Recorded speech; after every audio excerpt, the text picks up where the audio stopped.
Hi அனைவருக்கும் வணக்கம். எல்லாரும் எப்படி இருக்கீங்க? இன்னைக்கு ஒரு அட்டகாசமான பூண்டு குழம்பு செஞ்சு கட்ட போறேன். செமையா இருக்க போது வாங்க வீடியோக்குள்ள போறோம்.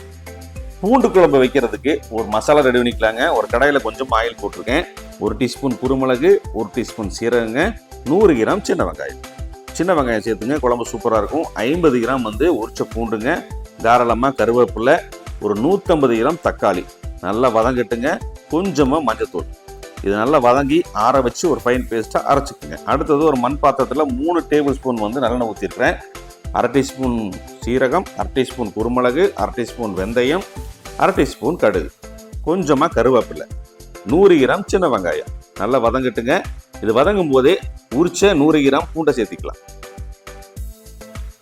இப்போ பூண்டு நல்லா ஓரளவுக்கு வதங்கிடுச்சுங்க. நம்ம அரைச்ச மசாலா பேஸ்ட்டை சேர்த்திக்கலாம்.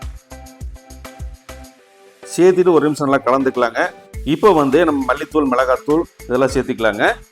1/2 டேபிள் ஸ்பூன் குழம்பு மிளகாத்தூள், 1 டேபிள் ஸ்பூன் மல்லித்தூள், 1/2 டேபிள் ஸ்பூன் மிளகாத்தூள் சேர்த்திட்டு நல்லா கலந்துக்கலாங்க. இப்போ கொஞ்சமாக தண்ணி சேர்த்திட்டு மறுபடியும் கலந்துக்கலாம். கலந்துட்டு இந்த குழம்புக்கு தேவையான கல்லுப்பு சேர்த்திக்கலாம். 1 டேபிள் ஸ்பூன் கல்லுப்பு சேர்த்திக்கலாம். கல்லுப்பு சேர்த்திட்டு கலந்துட்டு மூடி போட்டு மூடி வச்சிடலாங்க. ஒரு 2-3 நிமிஷம் கழிச்சு ஓப்பன் பண்ணலாம்.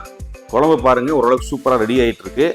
இப்போ ஒரு லெமன் சைஸ் புளியை ஜூஸாக கரைச்சி வச்சிருக்கிறேன், அதை சேர்த்திக்கலாம்.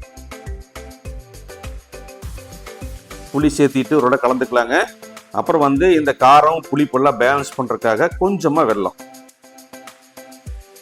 இப்போ ஒரு கலந்து விட்டுட்டு கருவேப்பிலை வச்சுட்டு மூடி போட்டு ஒரு 3 நிமிஷம் மறுபடியும் கொதிக்க விட்டுடலாம். இப்போ பாருங்க, 3 நிமிஷம் கொதிச்சு மறுபடியும் ஒரு 5 நிமிஷம் ரெஸ்ட் விட்டு பார்த்தோம்னா நல்லெண்ணெய் எல்லாம் மேலே ஒரு அட்டகாசமான பூண்டு குழம்புங்க.